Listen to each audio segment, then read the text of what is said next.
Hey guys, welcome back. We are reading John chapter 19. Just a few more chapters to go. We really don't have far now. So enjoy the slow pace while you can. When we get into Matthew, it's going to be much more intense, but it won't be intense forever. We're not going to tackle, we're going to do Matthew and then we're going to do Mark. We're not going to tackle Mark quite that quickly, but we're still going to stay on a little bit quicker pace than what we have right now. There's a reason to it.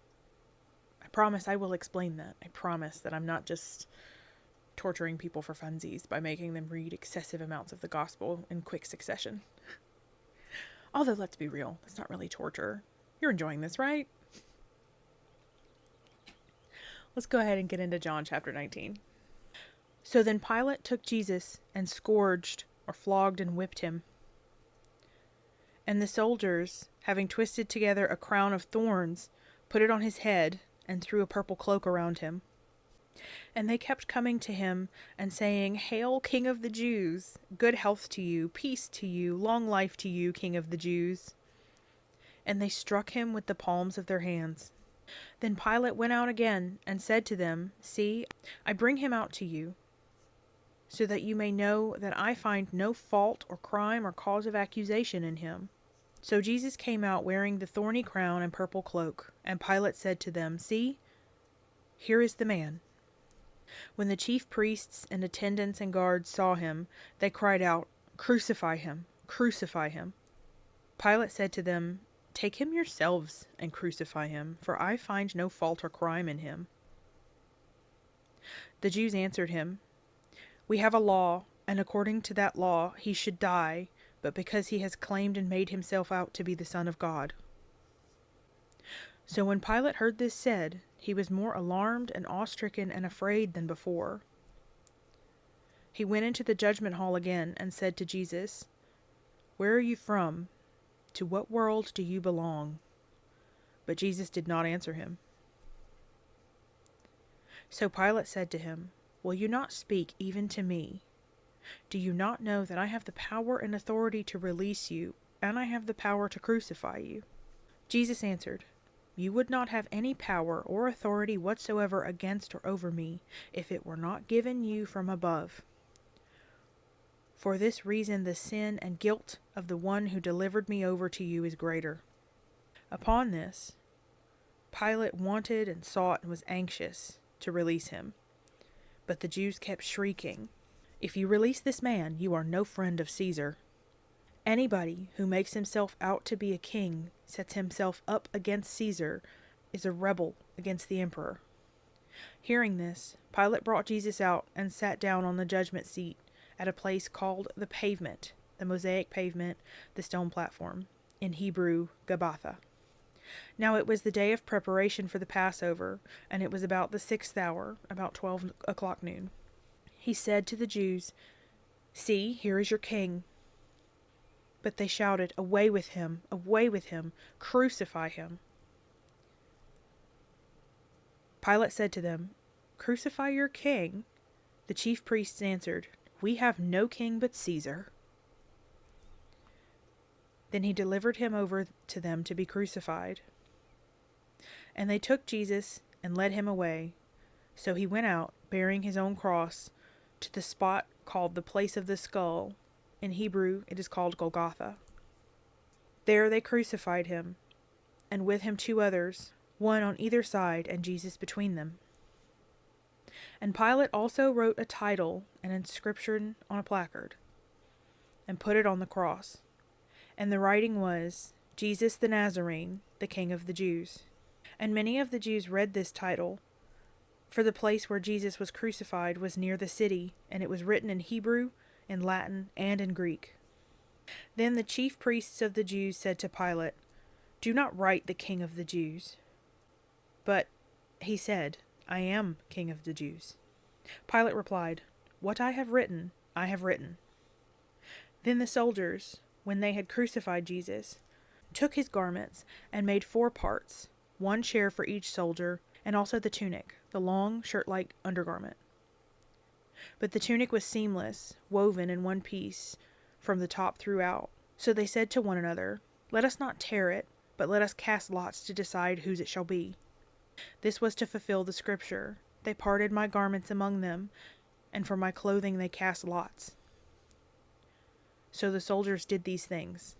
But by the cross of Jesus stood his mother's sister, Mary, the wife of Clopas, and Mary Magdalene. So Jesus, seeing his mother there, and the disciple whom he loved standing near, said to his mother, Dear woman, see, here is your son. And then he said to the disciple, See, here is your mother.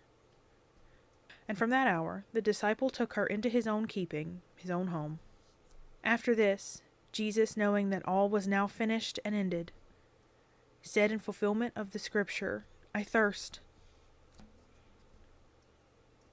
A vessel or jar full of sour wine or vinegar was placed there. So they put a sponge soaked in the sour wine on a stalk, a reed of hyssop, and held it to his mouth. When Jesus received the sour wine, he said, It is finished. And he bowed his head and gave up his spirit. Since it was the day of preparation, in order to prevent the bodies from hanging on the cross on the Sabbath, for that Sabbath was a very solemn and important one, the Jews requested Pilate to have the legs broken and the bodies taken away.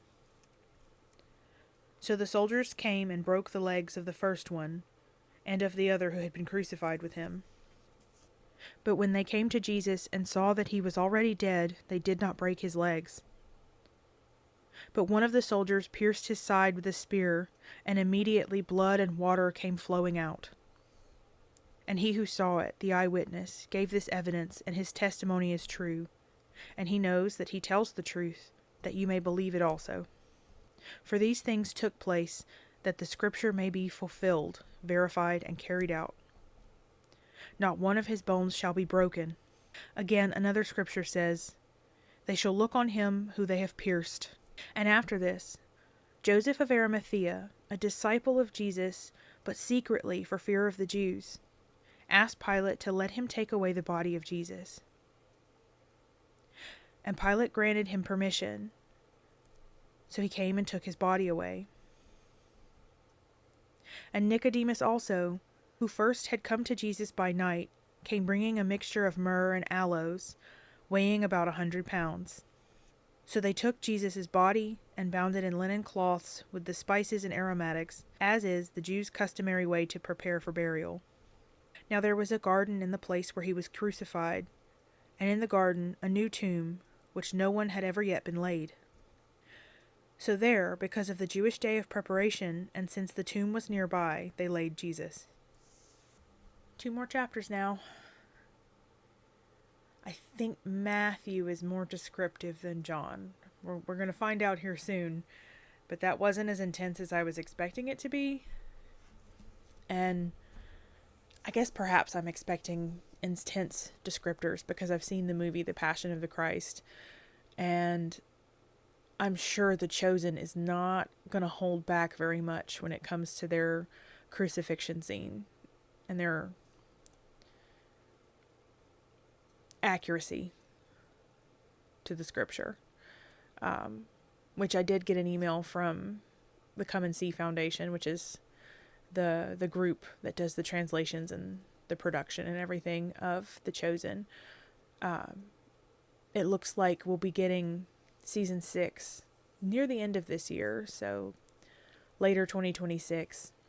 It'll be available on Amazon Prime, and even later after that, it'll be available for free on the Chosen app. And they do plan to have the crucifixion as a theatrical event at the beginning of 2027. So I'm excited. I'm anticipating it's going to be just as gut-wrenching as every other episode of The Chosen is for me. But these are going to be really special. These are going to be really intense. I know that the actors and the crew all had to take a pretty long break after filming. And rightfully so. I'm sure it was absolutely obliterating, but